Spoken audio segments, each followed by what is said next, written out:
ya Tuhan untuk kebaikan-Mu yang senantiasa Tuhan limpahkan untuk kami nikmati sampai pada jam saat ini. Oleh sebab itu ya Tuhan, kembali pada saat ini kami mau bersekutu dalam diskusi Zoom untuk belajar lagi daripada kebenaran firman-Mu.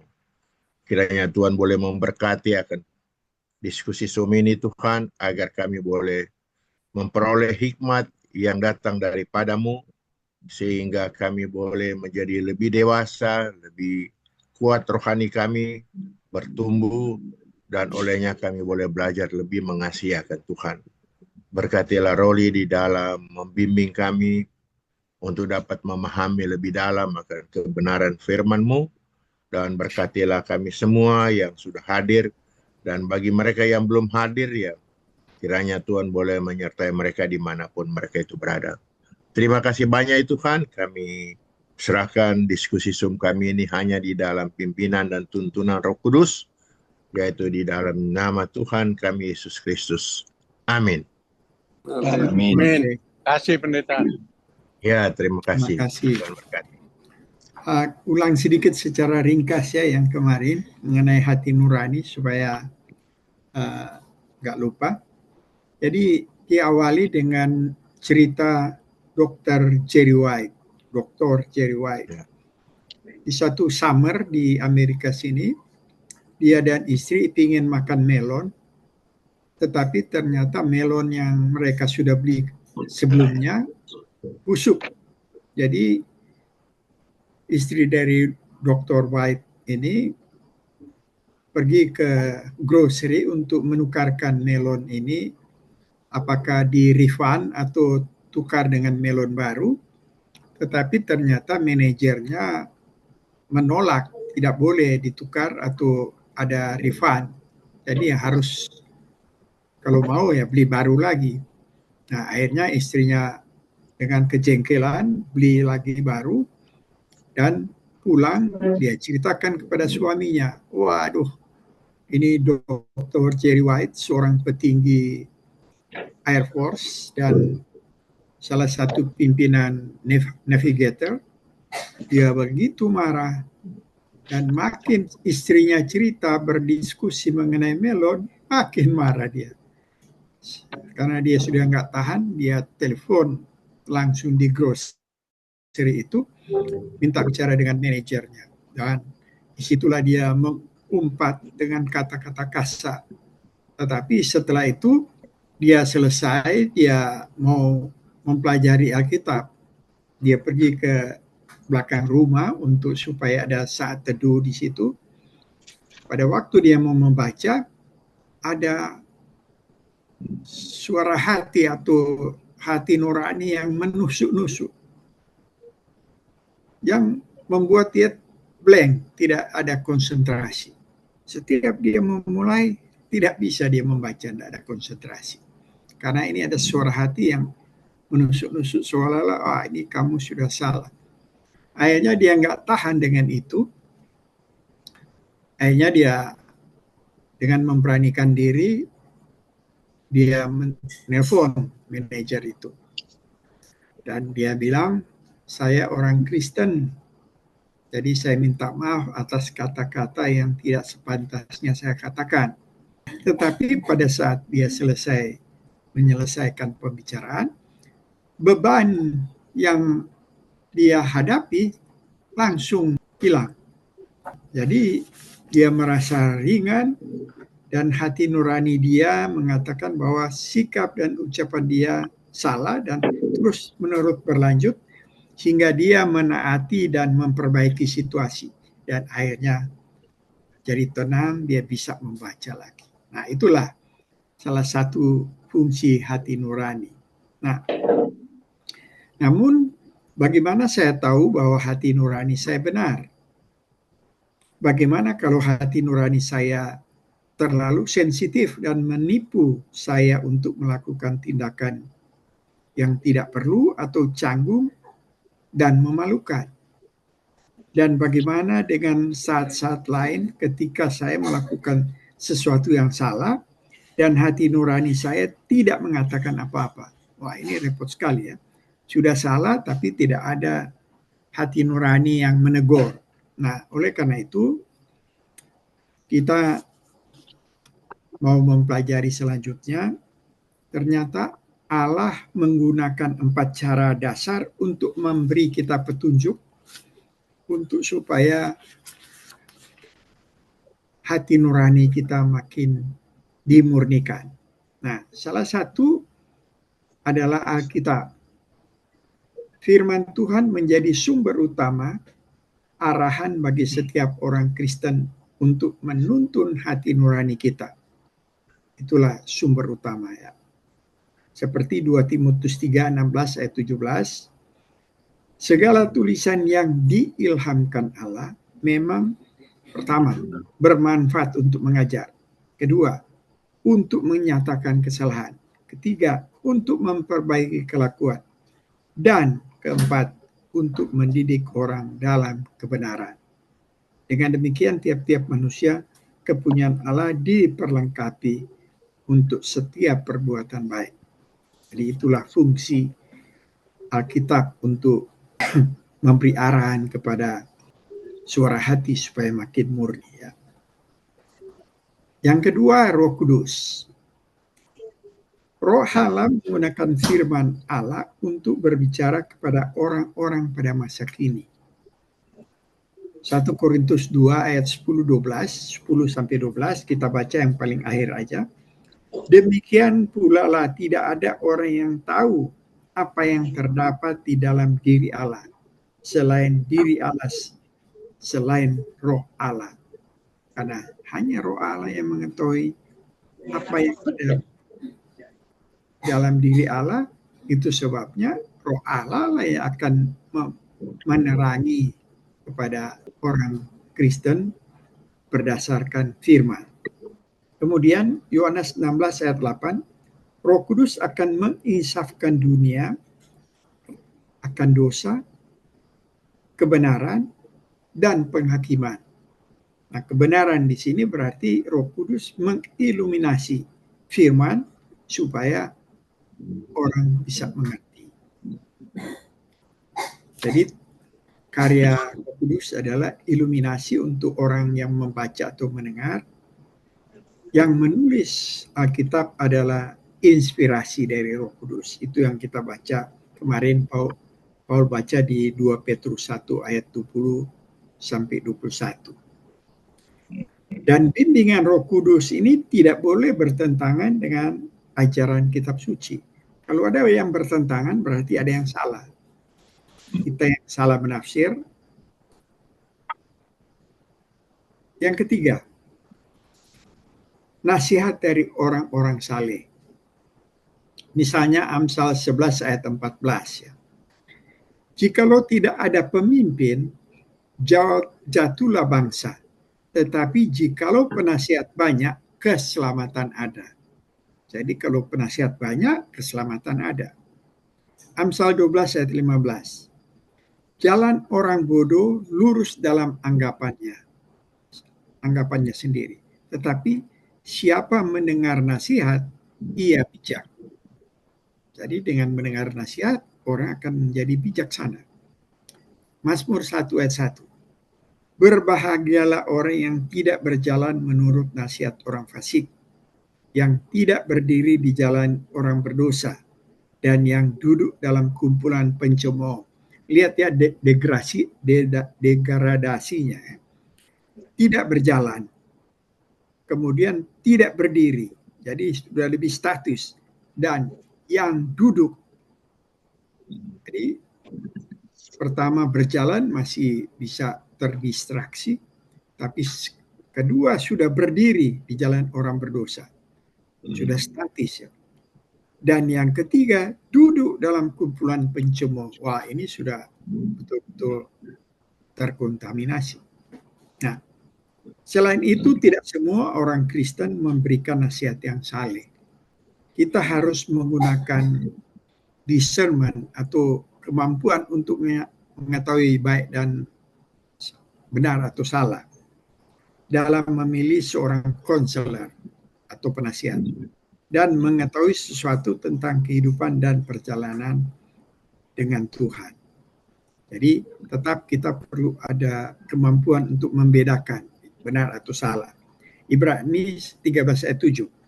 Ingat akan pemimpin-pemimpin kamu yang telah menyampaikan firman Allah kepadamu. Perhatikan akhir hidup mereka dan contohilah iman mereka. Itulah nasihat dari orang-orang saleh. Ya. Masih banyak sih sebenarnya ayat-ayat, tapi jadi pertama Alkitab, kedua Roh, ketiga nasihat orang-orang saleh, keempat hati nurani. Itulah 4 cara alam menggunakan untuk memberi kita petunjuk. Nah, hati nurani ada di Kisah Rasul 24 ayat 16. Sebab itu aku senantiasa berusaha untuk hidup dengan hati nurani yang murni di hadapan Allah dan manusia. Jadi Rasul aja berusaha untuk hidup dengan hati nurani yang murni di hadapan Allah maupun di hadapan manusia. Apalagi kita ya, kita perlu sekali untuk hidup dengan berusaha hidup dengan hati nurani yang murni.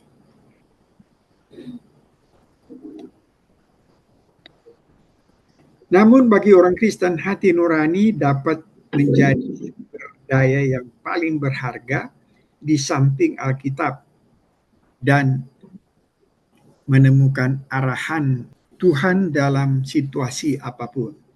Jadi itu gunanya hati nurani ya. Tuhan menggunakan hati nurani kita untuk memberikan arahan kepada kita. Namun apakah hati nurani itu?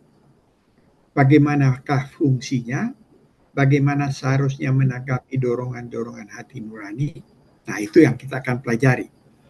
Jadi pertama, hati nurani itu bahasa Inggrisnya conscience, terdiri dari con dan science. Itu sebenarnya berasal dari bahasa Latin yang con itu bersama atau together. Ya. Kemudian yang dijadikan bahasa Inggris science itu to know atau mengetahui. Jadi artinya hati nurani itu mengetahui bersama. Kalau dalam bahasa Yunani ada istilahnya, bahasa Yunani itu hati nurani sama dengan suneidesis. Suneidesis ini bisa melihat bersama atau setuju bersama. Nah, sekarang pertanyaannya, mengetahui bersama dengan siapa? Kan tadi dibilang mengetahui bersama artinya dari hati nurani. Sekarang ditanya, mengetahui bersama dengan siapa? Nah, jawabnya tentu dengan Tuhan. Untuk setuju dengannya mengenai benar dan salah. Jadi, mengetahui bersama ini mengetahui bersama dengan Tuhan. Setuju dengannya mengenai benar salah. Kemudian mengetahui dengan setuju dengan apa? Kan mengetahui bersama dengan siapa? Tadi dengan Tuhan. Sekarang dengan apa? Nah, perlu diketahui bahwa hati nurani adalah bawaan. Karena kita dicipta oleh Allah, kita menyandang gambar Allah. Jadi hati nurani bukanlah hasil dari lingkungan, pelatihan, kebiasaan, atau pendidikan baik sekolah maupun orang tua, meskipun semuanya itu mempengaruhi hati nurani. Jadi walaupun bukan produk itu, tetapi mereka mempengaruhi. Jadi bisa saja hati nurani itu dipengaruhi oleh kondisi kita, lingkungan kita, budaya kita, malahan agama kita. Agama-agama yang lain mempengaruhi. Tetapi Allah menghendaki agar titik acuan atau titik perbandingan bagi kehidupan kita adalah karakter dan standar Tuhan. Jadi misalnya agama ya, bukan orang Kristen misalnya. Orang kafir itu yang bisa halal darahnya kan. Jadi kalau mereka melakukan pembunuhan, mereka tidak ada merasa ditusuk-tusuk oleh hati nurani. karena sudah menjadi internalisasi di dalam diri mereka, karena itu dianggap firman, ya, kebenaran. Nah, begitu juga dengan budaya-budaya, ya. Misalnya Alkitab bilangkan Tuhan itu jijik terhadap kesombongan. Ya. Kalau kita baca di Amsal itu, Tuhan jijik kepada kesombongan manusia. Karena dari kesombongan itu kejatuhan yang dosa yang paling besar, ya. Karena Adam dan Hawa mau sombong jadi seperti Allah, itu mereka dicampakkan. Nah, jadi kesombongan itu dianggap kejijikan bagi Tuhan. Tetapi budaya kita, budaya Minahasa, kan dibilang biar kalah nasi asal jangan kalah aksi. Jadi orang mau sombong di sana nggak ada merasa tertusuk oleh hati nurani. Karena itu sudah merupakan dari sononya turun-temurun. Padahal Tuhan sangat membenci orang yang sombong.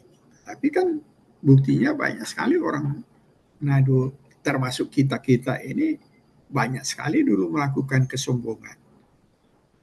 Nah, itulah budaya yang berbahaya, ya, yang berlawanan dengan apa yang standar dan karakter Tuhan. Nah, itu sebabnya hati nurani setelah jatuh dalam dosa ini sudah tercemar. Bagaimana untuk memurnikan? Nah, itu kita perlu mempelajarinya. Nah, kita mulai dengan fungsi, ya. Pertama, hati nurani memberi kesaksian. Jadi fungsi dari hati nurani, ya. Pertama, memberi kesaksian. 14:15.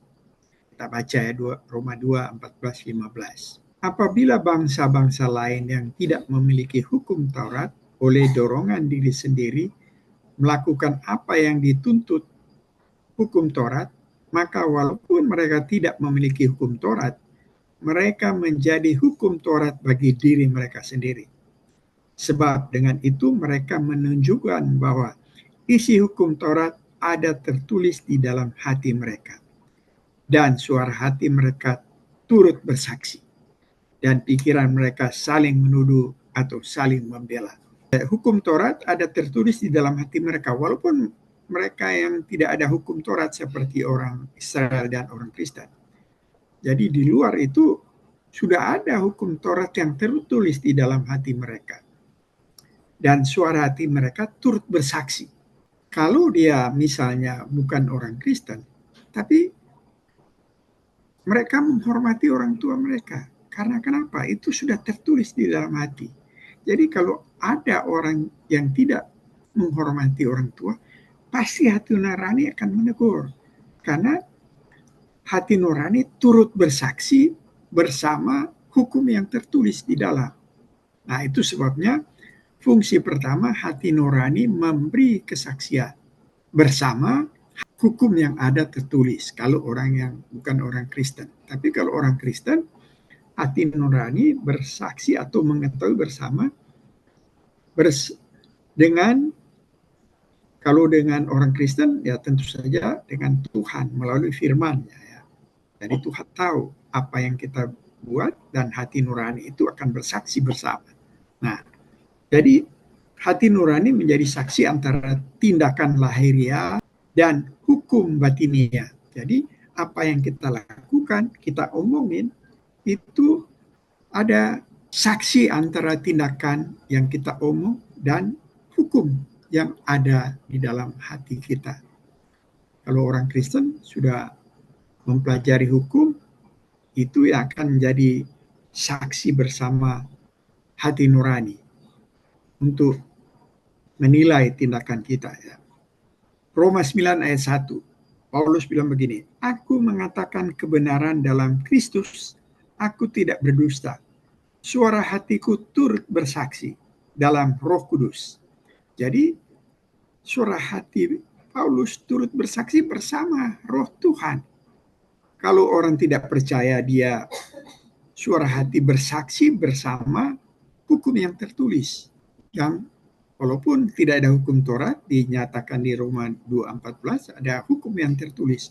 Misalnya, hormatilah orang tua, mereka tidak menghormati, pasti ada suara hati yang menusuk-nusuk mereka, bersaksi yang mana ada hukum yang tertulis yang mereka lewat. Nah, yang kedua, di Roma 2:14-15 pun, kan di ayat selanjutnya, di dalam Roma 4:15, 2 ayat 15, pikiran mereka saling menuduh atau saling membela. Di sini hati nurani menuduh atau membela, itu fungsi yang kedua. Itu bersifat retrospektif atau sesudah kejadian. Nah, hati nurani bisa menuduh atau membela. Contoh yang Dr. Jerry White itu, setelah dia melakukan kesalahan, baru dia sadar ada hati nurani menuduh dia, kamu sudah berbicara kasar sama. Jadi diganggulah ini sampai dia tidak ada konsentrasi untuk membaca. Setelah dia menyelesaikan, baru bebannya terangkat. Kemudian di sisi lain, hati nurani kita mungkin membela apa yang kita lakukan. Jadi selain menuduh, dia bisa membela. Artinya apa yang kita lakukan, orang lain komplain, kita bisa mempertahankan mati-matian. Karena kita merasa hati nurani mendukung kita. Pada waktu Martin Luther memaku 95 dalil di gereja di Jerman, Wittenberg, dia disidang. Roma Katolik pada waktu itu menyatakan kepada dia harus menarik kembali apa yang dia pernyataan dia. Kalimat Martin Luther waktu disidang.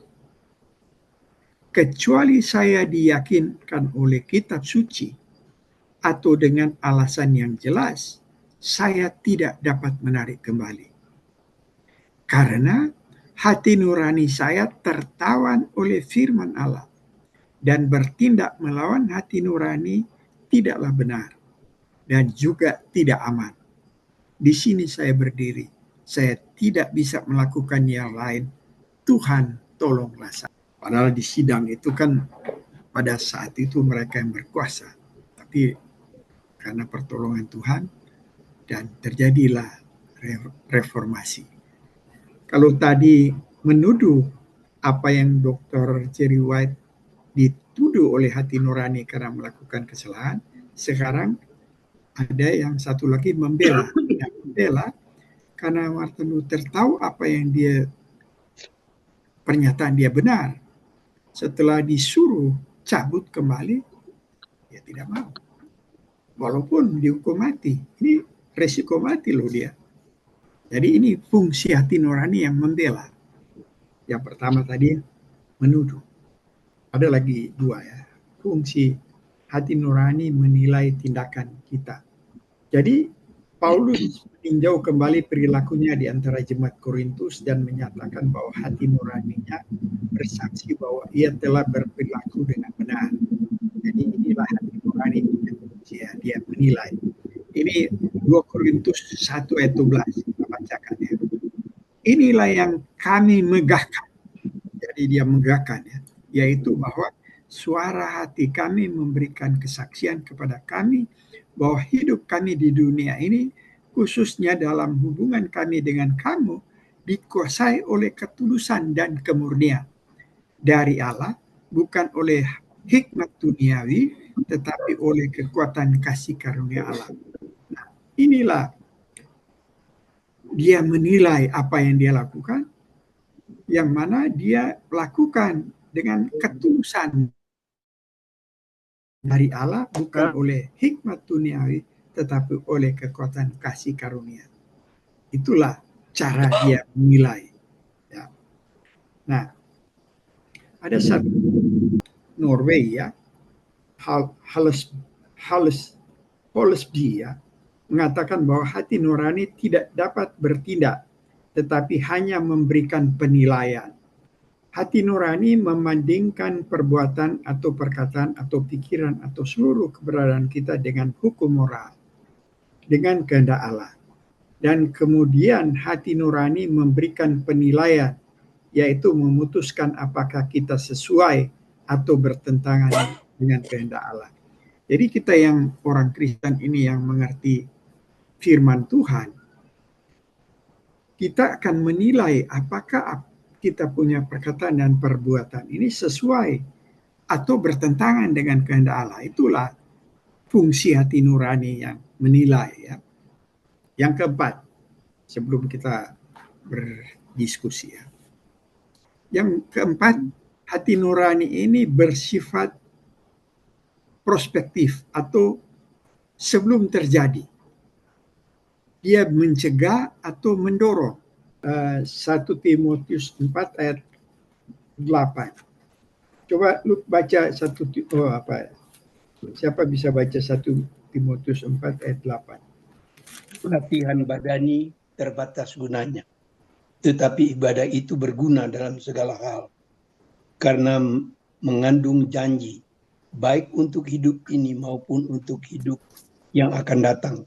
Nah, terima kasih. Jadi, sebelum terjadi, misalnya Lucky hobi sekali main pingpong ya. Tetapi di hari yang sama, di jam yang sama, ada Bible study. Nah, sekarang dia dihadapkan dua pilihan.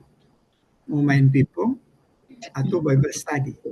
Nah, menurut yang Timotius 4 ayat 8, latihan badani terbatas gunanya. Tetapi ibadah itu berguna dalam segala hal karena mengandung janji, baik untuk hidup ini maupun untuk hidup yang akan datang. Nah, kalau ini Lucky sudah pernah mempelajari dan menghafal dan terinternalisasi di dalam diri menjadi satu pegangan hati nurani. Setelah dia dihadapkan dua pilihan, mau tenis meja di waktu yang sama atau pilih Bible study.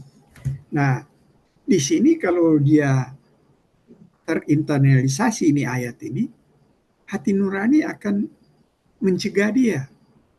Kalau dia lawan hati nurani, dia pergi main pingpong. Tapi setelah dia balik untuk tidur, akan ditusuk oleh hati nurani. Kamu dia sudah dikasih nasihat, jangan pergi, kamu pergi. Ini, akan kembali ke menuduh, karena sudah terjadi. Tapi karena ini sebelum terjadi, ini bersifat prospektif, belum terjadi. Bisa mencegah, nah dia cegah. Lucky setelah tahu, iya ya, ini terbatas. Nanti kapan juga kita bisa main. Ini yang berguna dalam segala hal. Ya, mana? Yang kedua mendorong. Atau ada misalnya mencegah juga begini. Ada misalnya Lucky ini, kita kasih contoh banyak Lucky ini. Lagi bawa mobil. Pulang malam-malam, tiba-tiba di pinggir jalan ada perempuan kasih sen mau numpang ikut, padahal ini Somalan toh.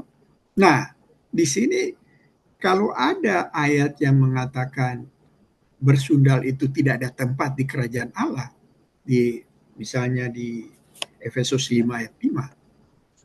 Kalau ini terinternalisasi hati nurani, jangan cegah. Tapi kalau tidak ada ayat, nggak ada pengetahuan itu, langsung naik, ya kan? Nah, itu kira-kira untuk mencegah. Yang kedua mendorong. Nah, kalau mendorong begini, misalnya, ini untuk bos-bos ini. Nah, 1 Yohanes 3 ayat 17. Barang siapa mempunyai harta duniawi dan melihat saudaranya menderita kekurangan, tetapi menutup pintu hatinya terhadap saudaranya itu, bagaimanakah kasih Allah dapat tetap di dalam hatinya? Nah, ini untuk bos-bos ya. Barang siapa mempunyai harta duniawi dan melihat saudaranya menderita kekurangan, tetapi menutup pintu hatinya terhadap saudaranya itu, bagaimanakah kasih Allah dapat tetap dalam dirinya? Kalau ini diinternalisasi dan disadari, pasti hati nurani akan mendorong kalau melihat ada salah satu anggota kita memang membutuhkan. Nah, karena ada kekurangan. Nah, itu hati nurani yang akan mendorong. Ada satu ayat lagi, banyak sih sebenarnya, tapi ini itu sebabnya perlu sekali kita belajar firman tuh. Ibrani 13 ayat 16.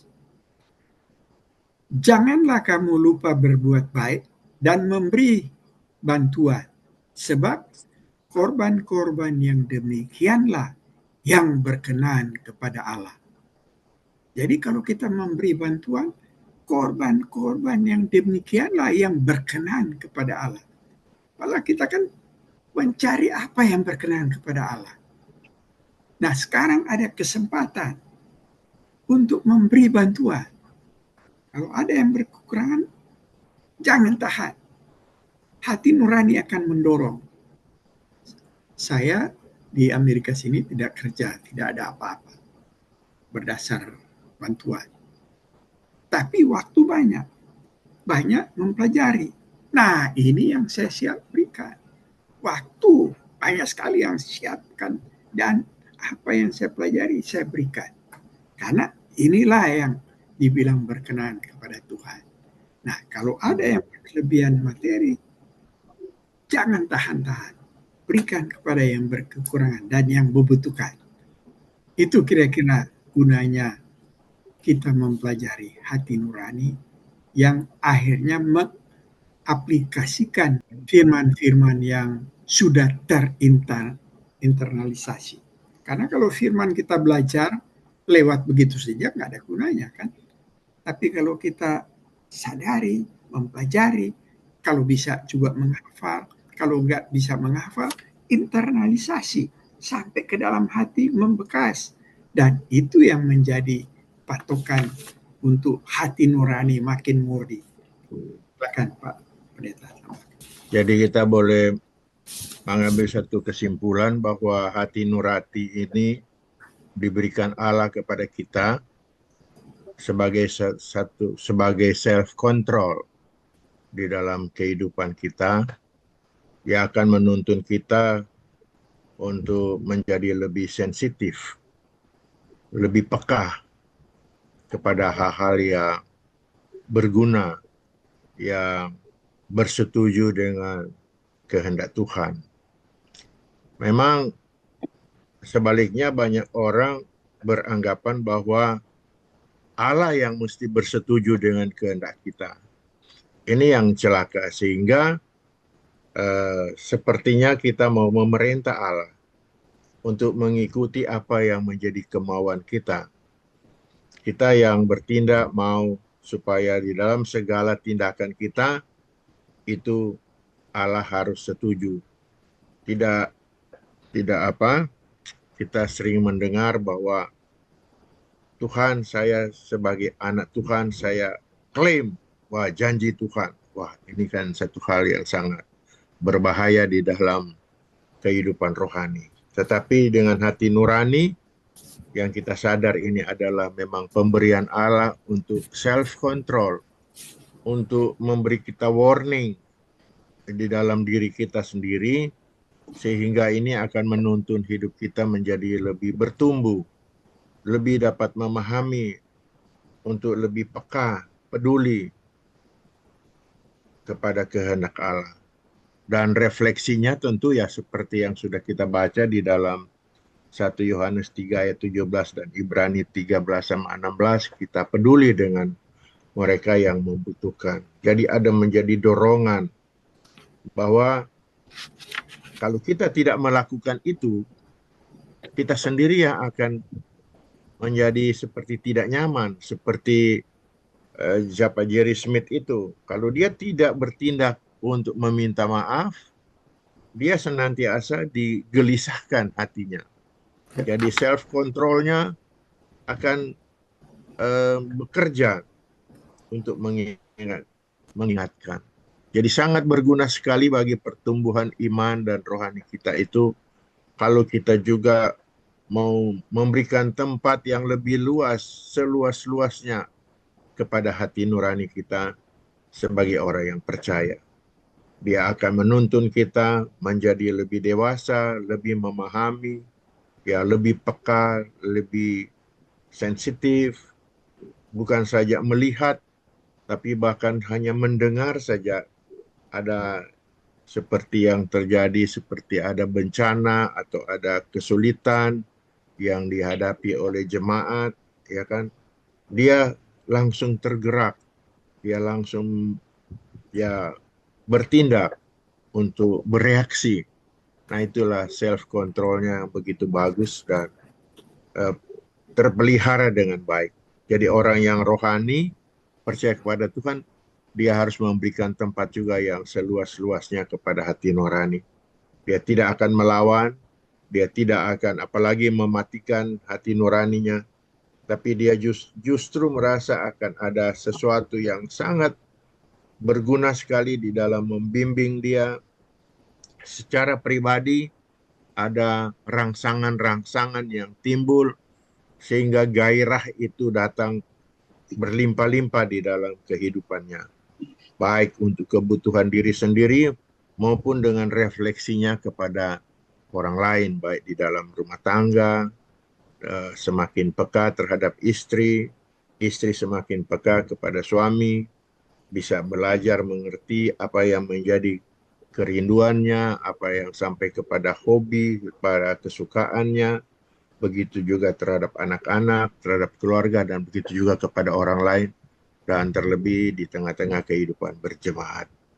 Kira-kira begitu aja dulu, barangkali kita akan nanti akan berbincang-bincang sehingga ini boleh menjadi lebih luas lagi akan pemahaman kita tentang hati nurani